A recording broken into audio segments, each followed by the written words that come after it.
Well, so welcome to this session on childcare in today's economy, untapping the potential to grow our workforce today and in the future. My name is Linda Southward, and I have the honor of being the moderator today to this distinguished panel. I also have the honor to serve as director of the Children's Foundation of Mississippi.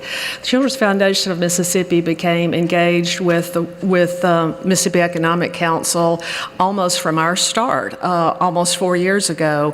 And at that time, Scott Waller was kind enough to invite the Children's Foundation to be a part of a meeting where a national report was released about the untapped potential for child care in Mississippi. We were among 4 states. So that began our pathway together on really taking a deeper dive about what are the concerns in the state, the concerns, the challenges, and the opportunities. So today we have a panel who I will ask them to introduce themselves, and then we'll start with some questions.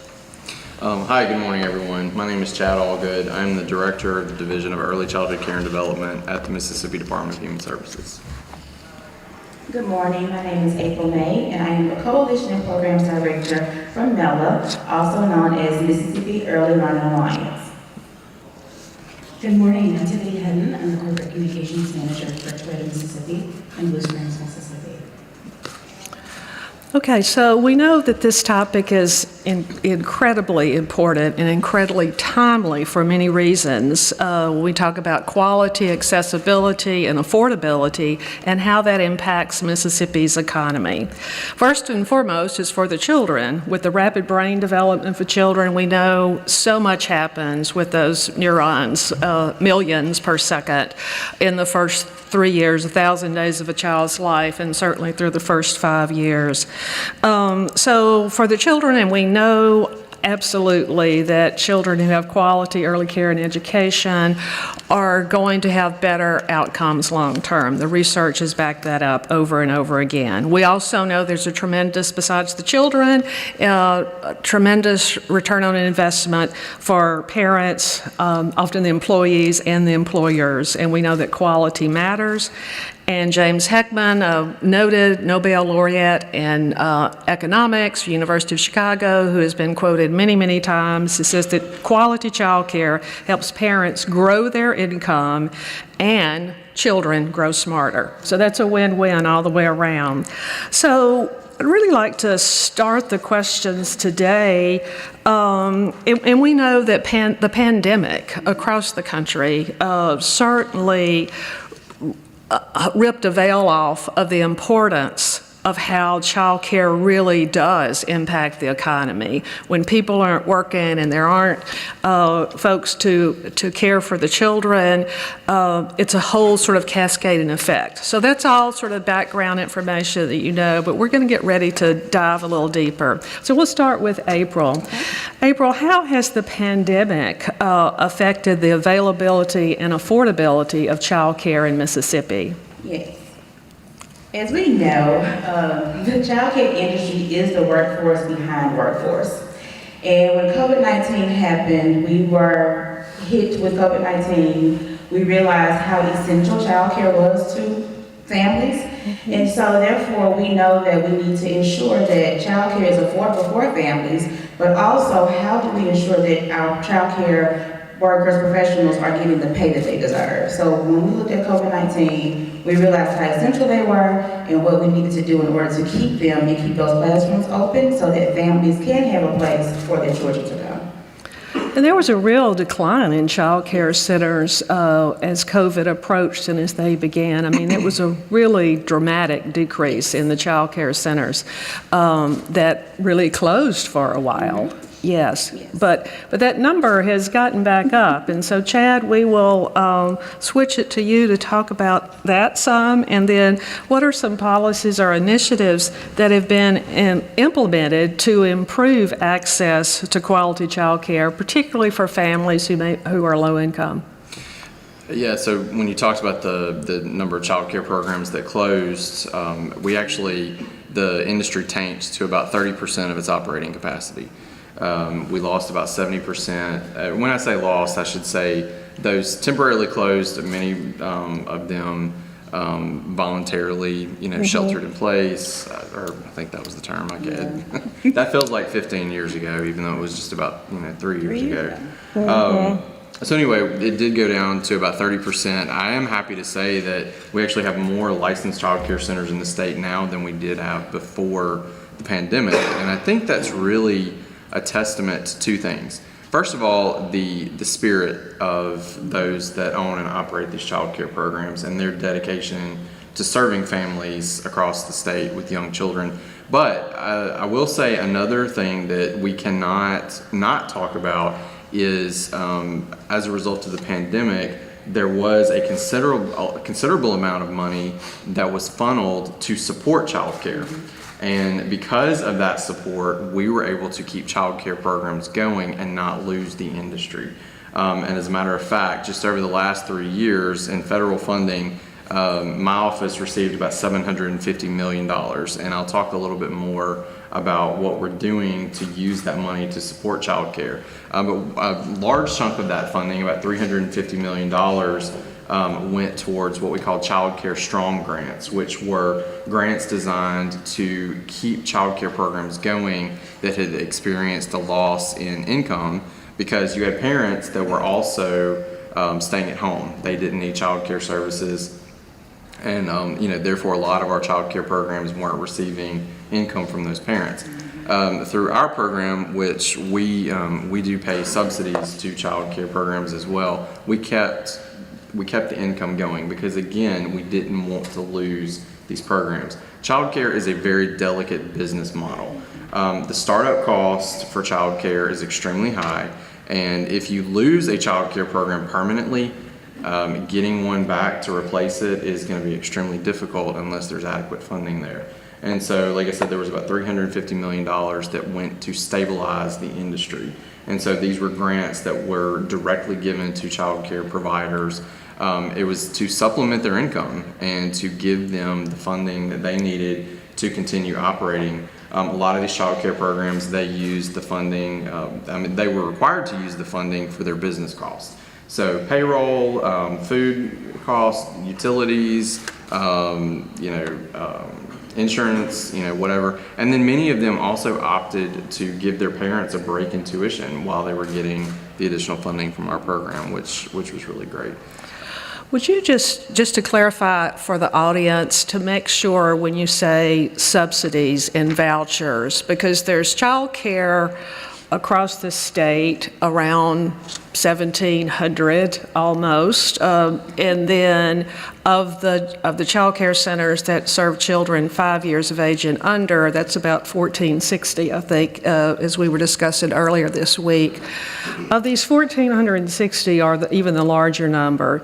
The availability of funding, just talk a little about the voucher program and how that works in Mississippi and why that's important for the business community. So our voucher program, we call it the Child Care Payment Program. It is primarily funded by federal dollars through the Child Care Development Fund. Now, Mississippi does, last year, Mississippi put up about $4.6 million, which was our required match to draw down the full federal amount. That money is used for a few different things. It's primarily used to offer, as you said, vouchers. So any families out there that meet the income eligibility, which for our program, it's capped at 85% of the state median income. That's a federal requirement. That's something that we can't go above. For a two income family, that's somewhere roughly around 40, I think it's like around $46,000 a year, give or take. But the families that receive vouchers, the parents, guardians, aunts, uncles, grandmothers, whoever is responsible for the kiddos, that person to receive a voucher for childcare, they have to either be working full-time or they have to be enrolled in some sort of educational program full-time. So they have to be engaged in the workforce, either actually in the workforce or they have to be preparing to enter the workforce. And so what we do is they apply for our program, we verify that they meet the eligibility requirements, and then if they do, they choose the child care center that they want their child to attend, and we pay the child care center directly on behalf of that family, and it's in the form of a certificate. It's valid for 12 months. After 12 months, we do verify that they continue to meet the eligibility requirements. And also at any point, if the parent's working status or educational status changes throughout their certificate, we do ask them to report that, so we can again make sure that the money is going towards working families. Okay, thanks for that clarification. And so, Tiffany, from the corporate world and your work, how can employers support working families in terms of child care and work-life balance? And then the follow-up would be, what is Toyota doing?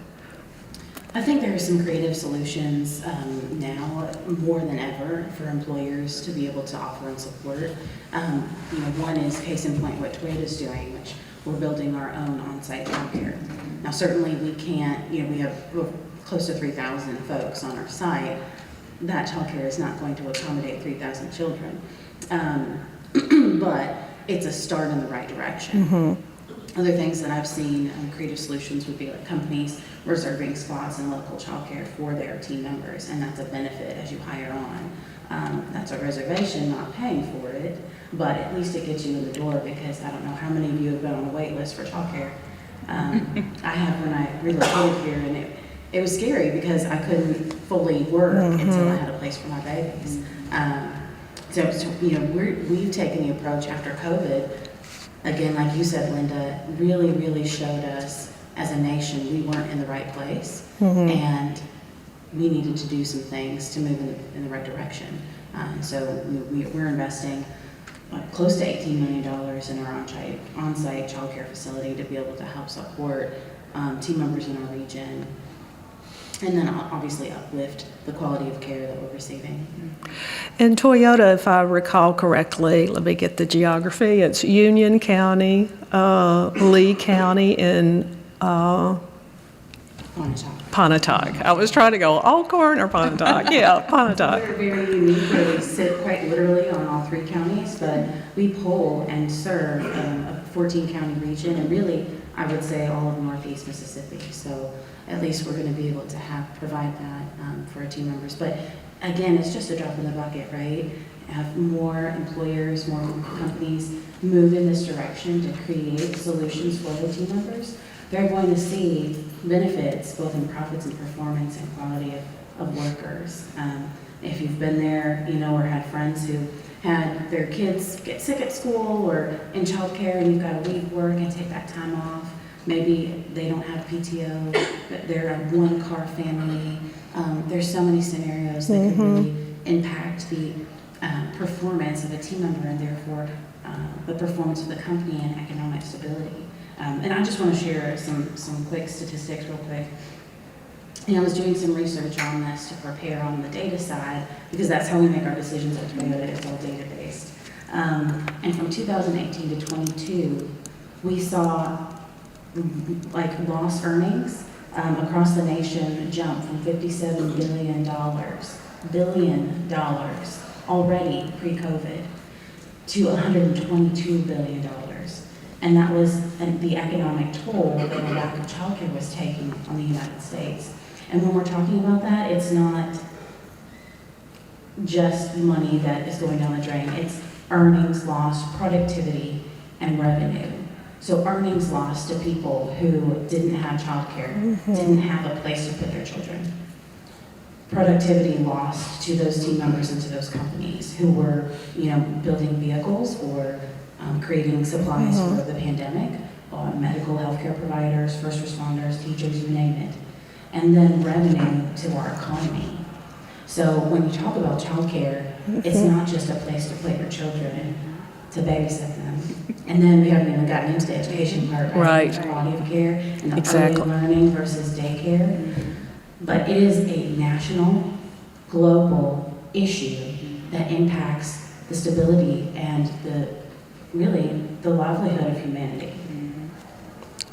Part of me just wants to say preach when you talk about difference between daycare, because it is not. We need quality early care and education. So thank you. So moving to April, what do you see? Do you see the issues some of the same way or different? And what are some of the things we need to be thinking about? I see them. Tiffany has spoken all of my talking points for this next We can just leave. I was like, Tiffany, be quiet. That's what I was going to say. But it is like one of the things, like in listening to her, we need to not think of childcare as babysitting. Mm-hmm. And we need to change the belief that that's what it is.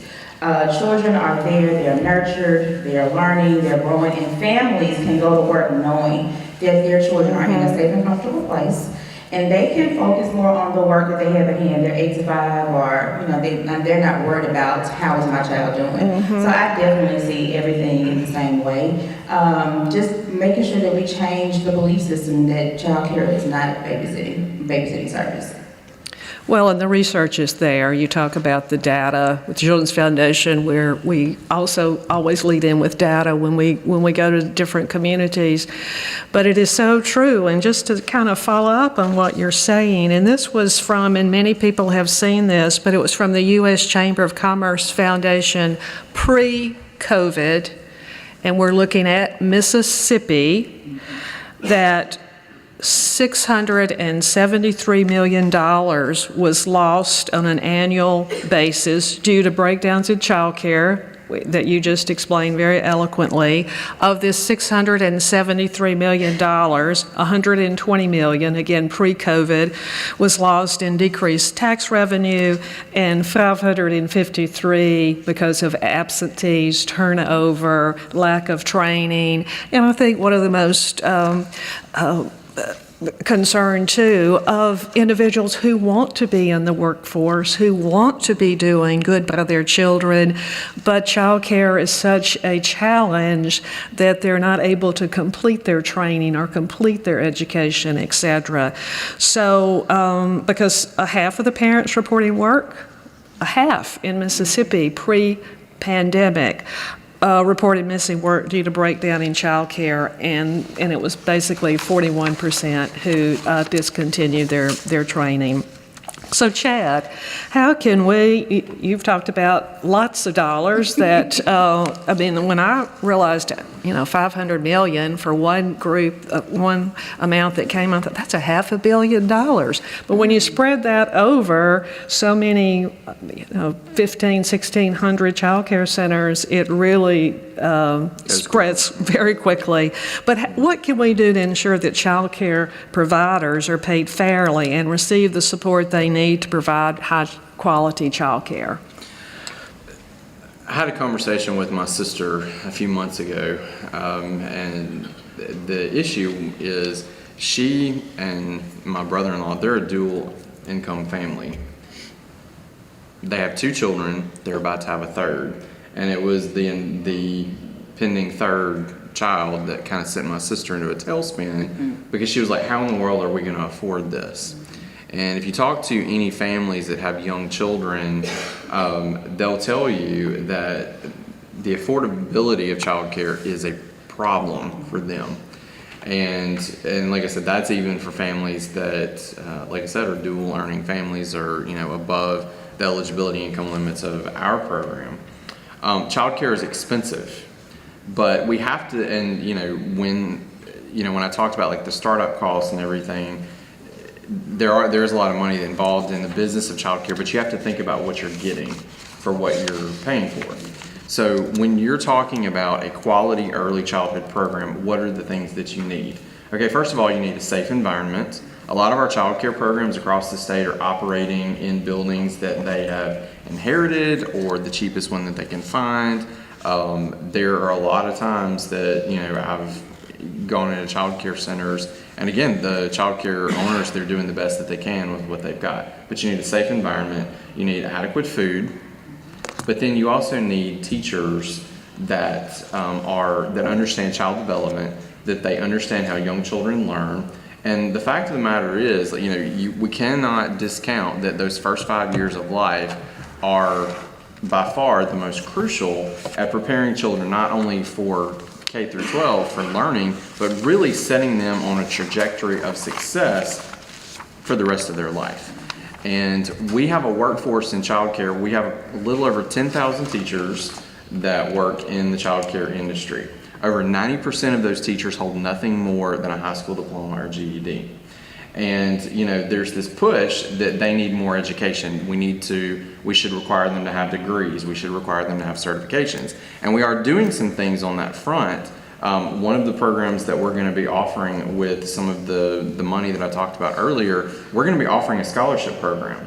We're going to pay for these teachers to get what's called the Child Development Associate credential. Think of it like a CDL for a truck driver. It provides a very strong, basic understanding of child development, how to apply that in the classroom. But the thing is, once we're asking these teachers to get higher education, but then what do they get in return for it?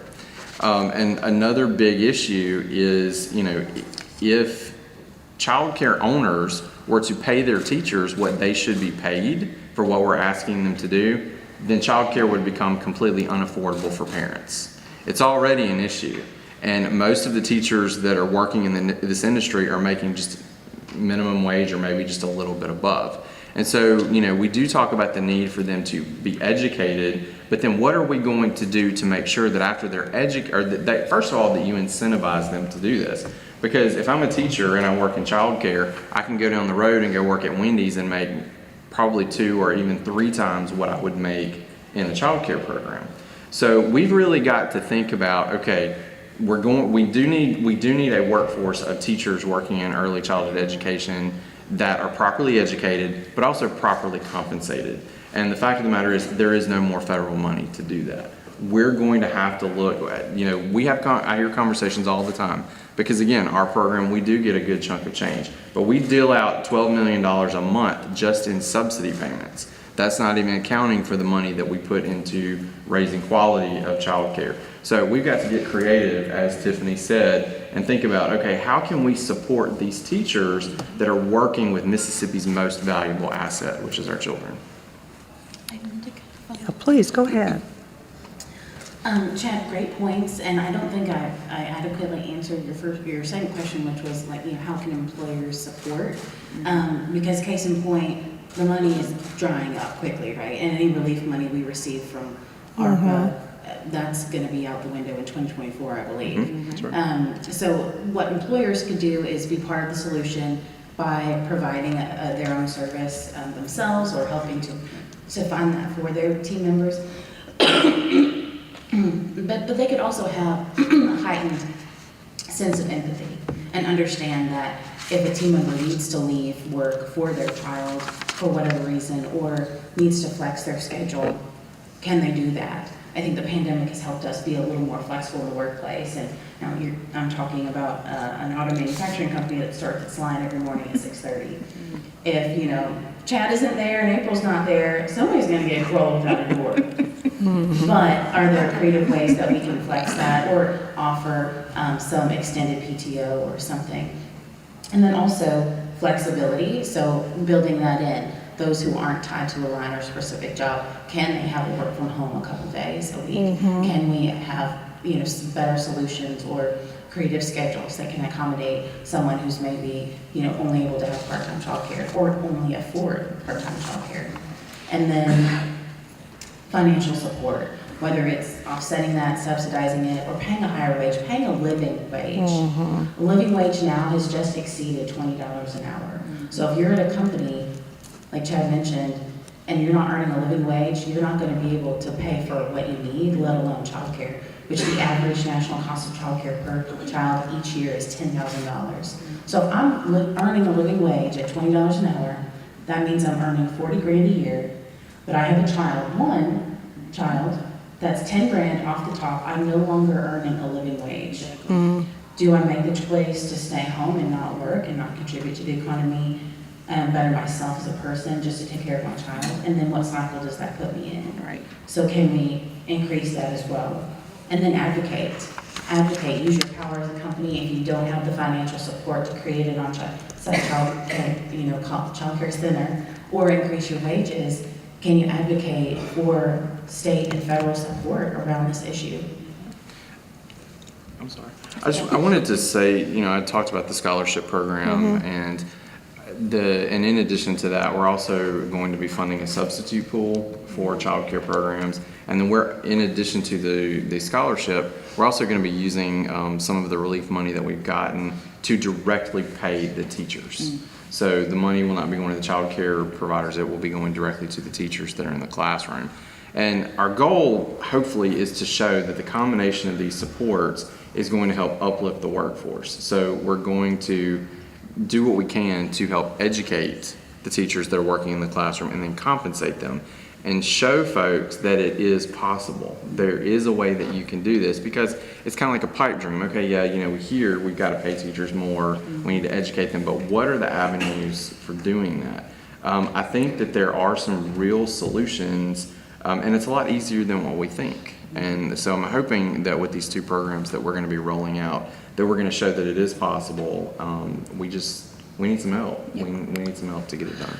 Yeah, and so I'd like to ask April the question. Mela Yes. Does a great deal of work with child care centers. So how can child care centers work together to address some of these issues, and what is Mel doing? And there's probably three questions in one, but one is like shared services. I'm very interested, I think the audience would be too, about Okay. the work that Mela has been doing specifically on that program. Thank you. Mela is launching our Forum for the Future Collective Impact Model, and that model is bringing together the child care voices. We like to say what child care needs, but how do we know what they need unless we hear from them directly? And so that's one of the things that Mela has done. We have had focus groups, individual conversations with child care directors, teachers, and just seeing exactly what are their needs and what would they like to see from programs like the ones at MDHS, and also how can we get businesses to understand their needs and what they need for their community. So in our Forum for the Future of Work, it is designed to help providers, organizations, and advocates come together to work smarter and not harder to help us speak with one voice. Because if you have 10 different voices come to you, which voice do you need to hear? And sometimes the loud voices are not the ones that everyone says they need. So how do we get those to come together? And so we have specific programs that work in Mela. We have our shared services program, which we call Mississippi Early Learning Resources. And with that program, with businesses, and most of you are business owners in the audience, you know that it costs a lot of money to run your day-to-day operations. And if you could come together with other businesses to share costs, such as janitorial services, to share costs in food purchasing, HR, childcare is a business, and one of the main things that we want our directors to see is that you are a business owner. And what do you need to do to ensure that you are hiring the staff that's going to meet the culture of your childcare center? Do you even know that your childcare center has a culture? If not, let's work on that. And so it's helping them to support with purchasing power. Chad has mentioned having quality environments in the classroom, building those relationships. There are vendors that are on our website that are part of shared services. They have come together and are offering discounts to those child care providers that they would not normally get. Discounts to like huge, like school supply resources, HR, what else do we have on there? It's a lot on there. And every time I speak to child care providers about what's on there, they always are amazed that individuals see the importance of what they do and have said, because I respect you and what you're doing, we're going to offer you a discount that you would not normally get from that.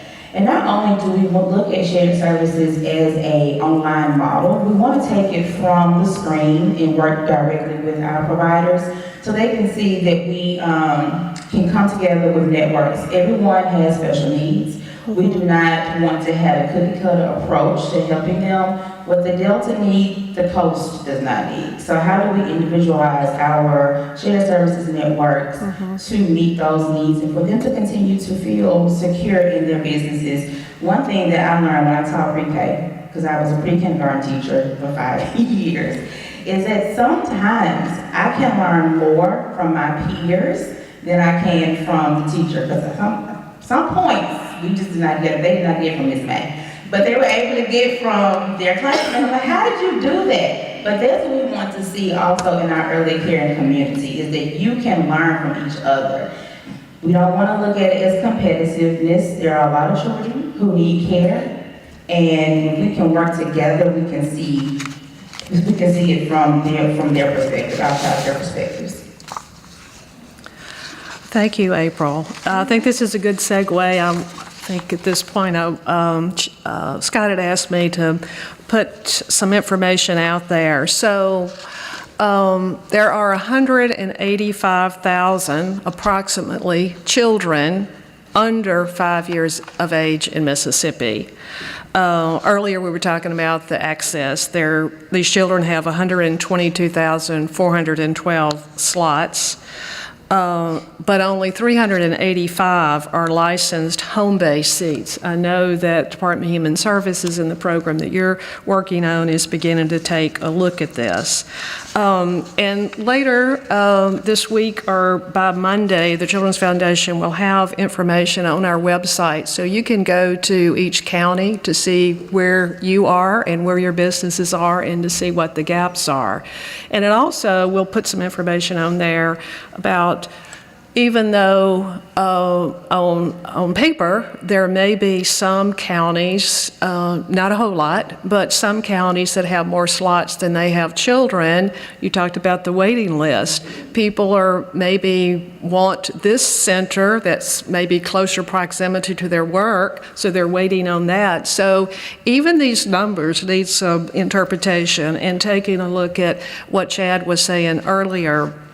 There are amazing challenges, but amazing opportunities. So we also know, again, back from the Heckman study, that particularly, we know there's a 7 to 10% overall return on investment for quality early care and education. And when it's a comprehensive quality early care and education for young children, particularly young children who are in disenfranchised areas and impoverished, that return on investment goes to 13%.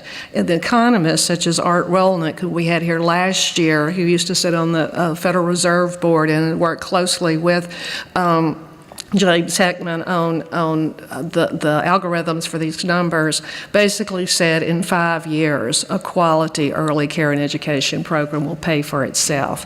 We looked at the numbers pre-pandemic of what this state is losing, and that number at that time of 600 plus million was more than, at that time, the state's entire rainy day fund. I think that kind of puts it in perspective for the state on how much dollars that we're talking about on this. So just some sort of general questions I'll put out to the panel, and please jump in. I won't call you. You all have much knowledge, etc. And some have already been addressed a little, but what are the benefits? I've talked about the return on investments. What benefits are you seeing among child care center directors themselves, among employers, among employees of this investment? Yeah, I'll take that. So many. I don't know where to start, but with Toyota, our model, and we have proven this in Kentucky and Indiana, and my children were students of our Indiana facility, so I have a special connection with that. But the importance of providing quality childcare and early learning is going to 100 times prepare your student better for life. Mm-hmm. Not just kindergarten, K through 12, but for life.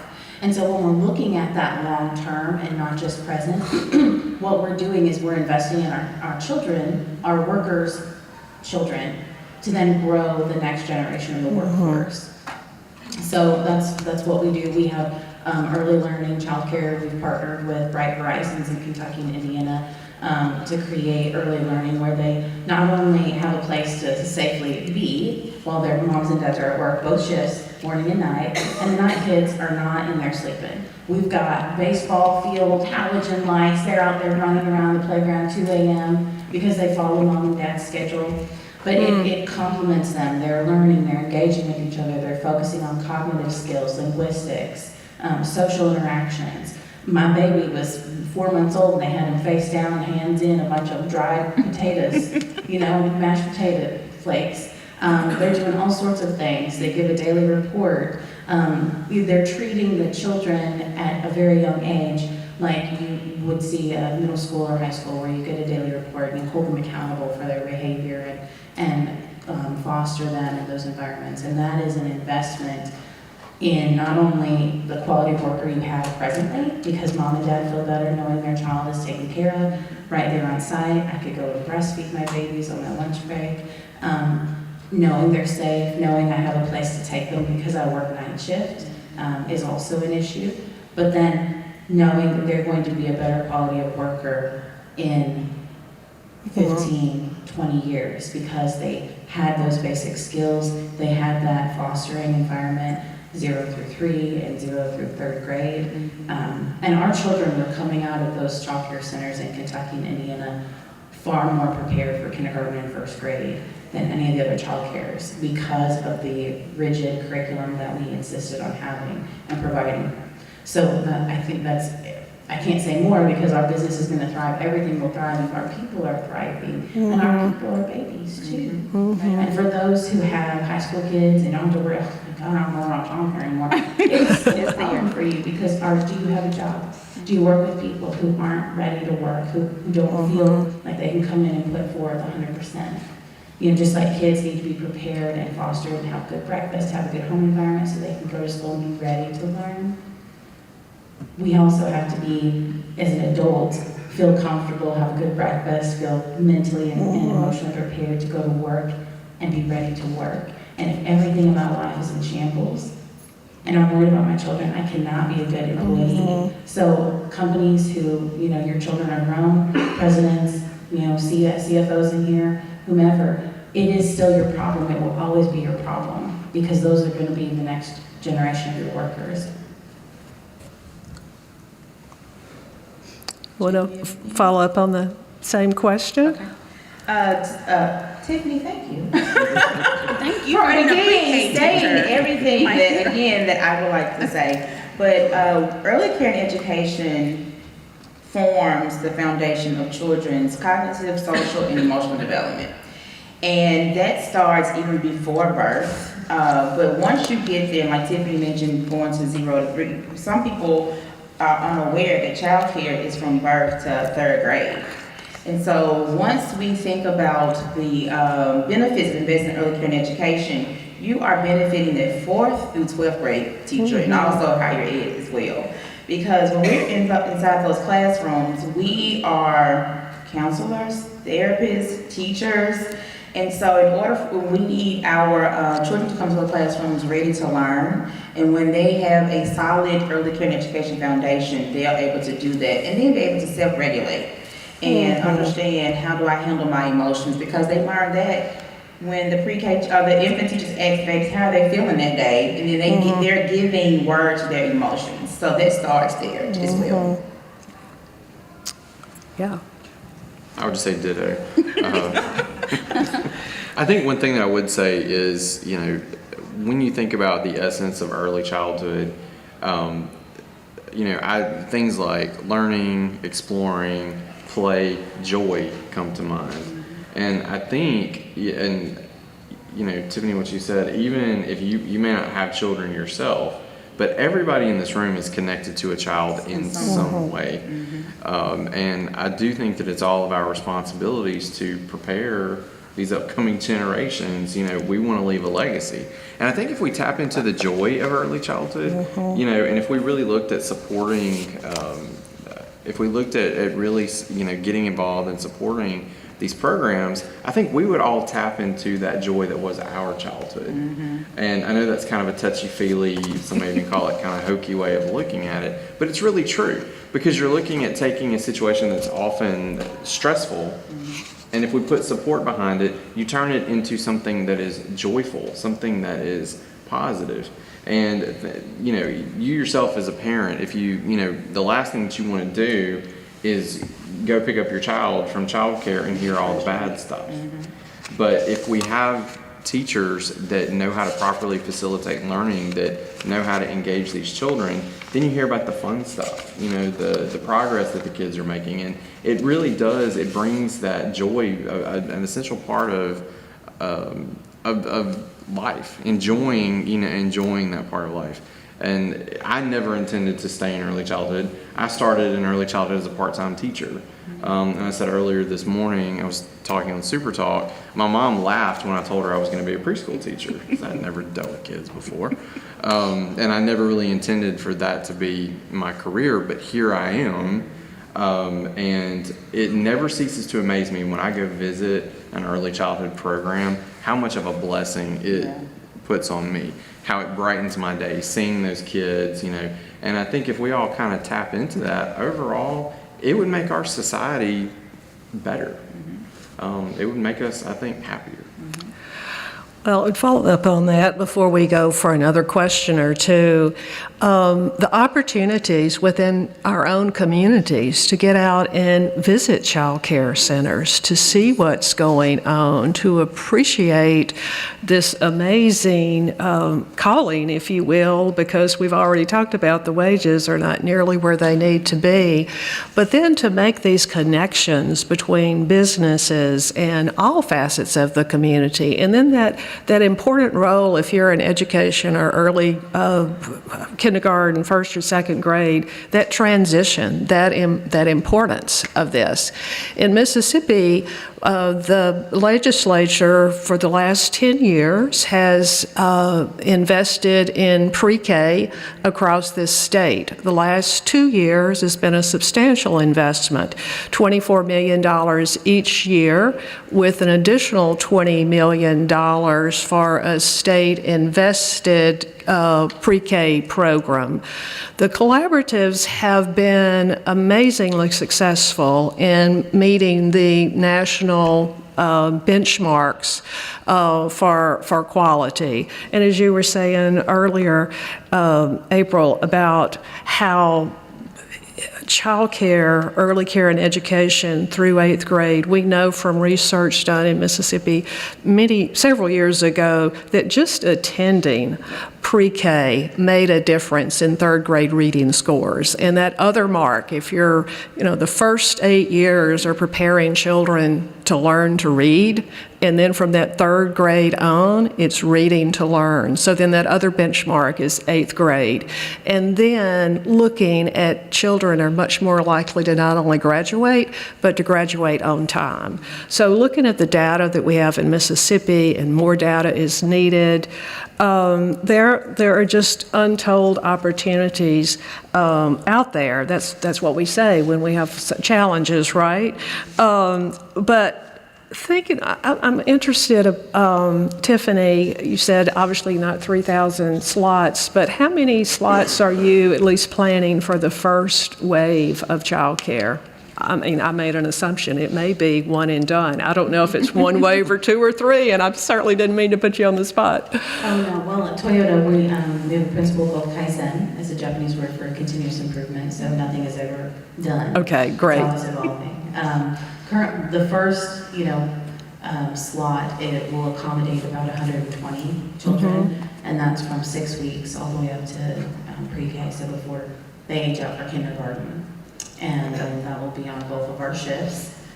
So we'll have a couple of classrooms for each age range based on state requirements for ratios. And then we'll have an indoor play area where they can get some of that gross motor skill development for all of the ages.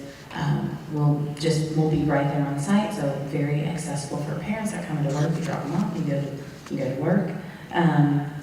We have not designated our vendor yet, but it's our hope that we're going to have that soon. And hopefully we'll be up and running late 24, early 25. Okay. And also, not on the panel today, but in the audience, barely, I'm going to give a shout out to Tanya Ware, who has been doing some really wonderful things, I think some behind the scenes and certainly out front as well, with the Mississippi Early Childhood Investment Council and the work around Ready Nation with businesses. So Tanya is someone that I'd love for everyone in this audience to also know. So Tanya Ware, shout out to you and some of the work that is being done in the state. I do not know the details of this, but if I can find the number that I had written down, during this legislative session, and their business people would probably know more than I do on this one, but House Bill 1734 was passed, and it's my understanding, just by looking at the summary of this bill, that it does provide tax credits for employers for their employees to help with child care, as I understand, at least around $6,000 per child, and also perhaps for other family members who may need care. It had large bipartisan support, so I don't know the specifics of how that is rolling out, but it is something that I think we would all be really good to learn more about so that we can share that information and get the information out there. Where I was starting earlier, and this is an indicator of my age coming through, I'm like thinking about this and then I go down another rabbit hole. But of the $24 million that for pre-K that was passed the last 2 years and beginning 10 years ago, there's a tax credit for individuals and for businesses to invest in their own community. And that's the great news.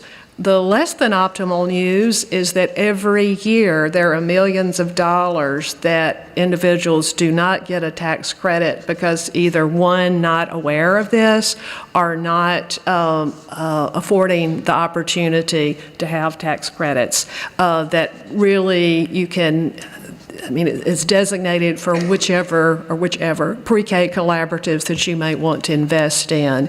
So looking at this new piece of legislation that really focuses with employers and how they can help support their employees. Again, that's House Bill 1734. So I would love for us to have with the Children's Foundation perhaps a chat about children on that or other areas and working with other entities to get that information out. So how can we build a more sustainable and resilient child care system? We've been talking about child care centers. We've been talking about businesses, different components of a community, but we look at a system. I see Nita, who has been, for many, really very extremely knowledgeable. And when I think of Head Start and Early Head Start, I think of Nita Thompson, raise your hand please, who, because of the Head Start and the successive Head Starts, have been very much a part of the system. So we're talking about Head Start, we're talking about child care in churches. Sometime in churches it's called ministries. Child care director told me many years ago when I was on some committee at our church, I said, it's a child care center. She said, oh no, here it's a ministry because we're going to get more dollars for the children if you call it ministry. I said, whatever you call it, but I rotate on Sunday mornings with the 4-year-old Sunday school class that I taught, so whatever happens. So we look at this whole array, early Head Start, and we know that we don't have as many early Head Start 0 to 3 in this state that we perhaps could have. But Head Start is an integral component, and with the pre-K collaboratives, Head Start is a piece of that as well. And I see Eileen Beasley, who works with the governor's office.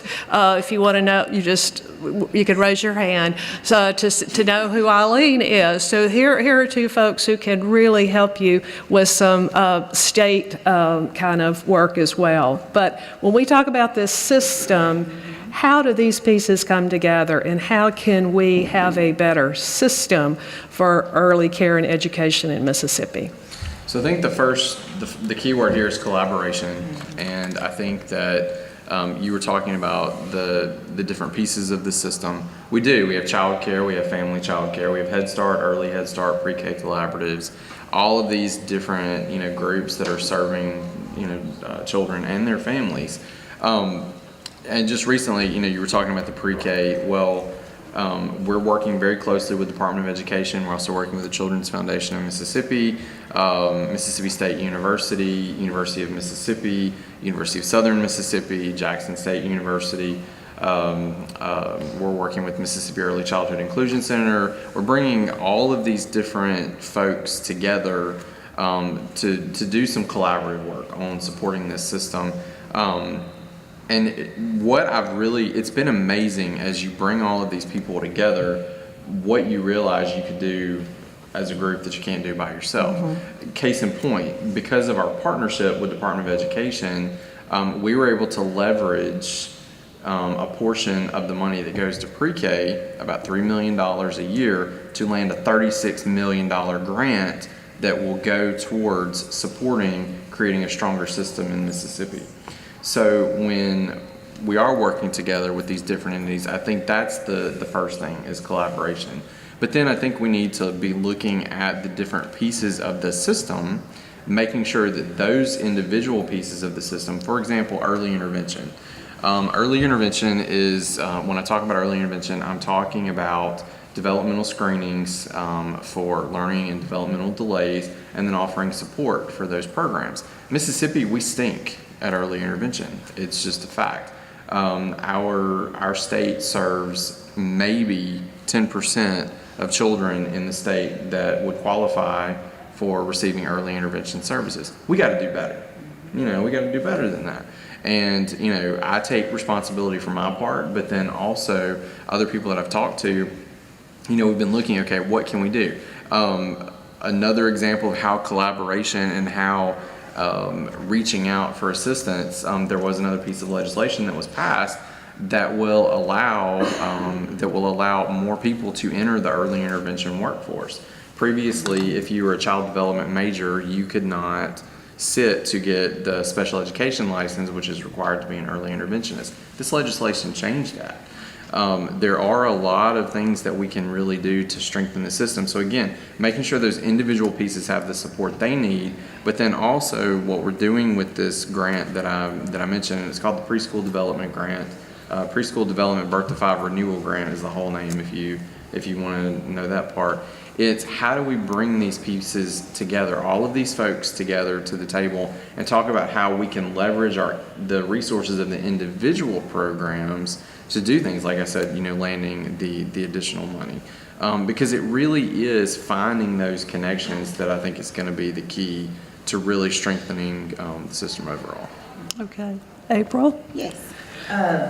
One of the things that we see is that we need to make sure that our early care community knows what programs are going on, how can they gain access to those programs, and that's one of the things that we will be doing at MELA with our Forum for the Future work, is making sure that we're bringing collective voices to the table, sharing what's going on out there. And then, because again, like I mentioned before, we cannot improve child care without listening to and recognizing the experts of the providers that are working with those children every day. And so we know that we need to balance power within and outside the system in order to have a better, more equitable outcome. Ditto. Excuse me. But from the employer side, be willing to collaborate and support with government and nonprofit, and this is a great example of that. To share resources, share knowledge. Your Toyota, we won't hand you the playbook, except for how we build the cars. But we share knowledge. That's part of who we are. It's part of our DNA. And if we find something good that works, we want to share it with anyone else who's willing to take that on and even support them and give them ideas or thought leadership on how to do that and make connections. And we want to support the needs of our local government, state government, and help hold all of us accountable as a equal partner in providing solutions for this and uplifting our nonprofits and putting our team member, putting people first. When you put people first, you're always going to win, you're always going to come up on top. And who wouldn't want to put a tiny little baby first?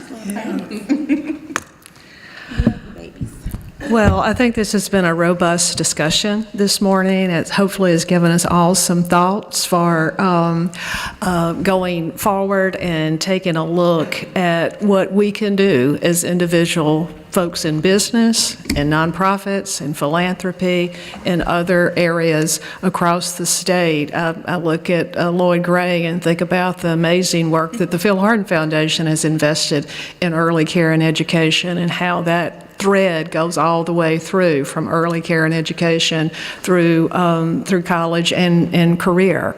So I thank all of you for your attention today. Please come up afterwards. You have information, I think, on the piece there.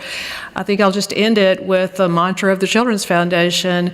We certainly believe that for Mississippi to reach its potential, all children need to reach their potential. And by you coming here together today, by hearing just an overview of what's going on, but please go out and learn from the folks with lived experience, or I've been corrected lately to say it's lived expertise, who are with these children day in and day out. And because we all, at the end of the day, want for every child what we have for our children. So thank you. Thank you.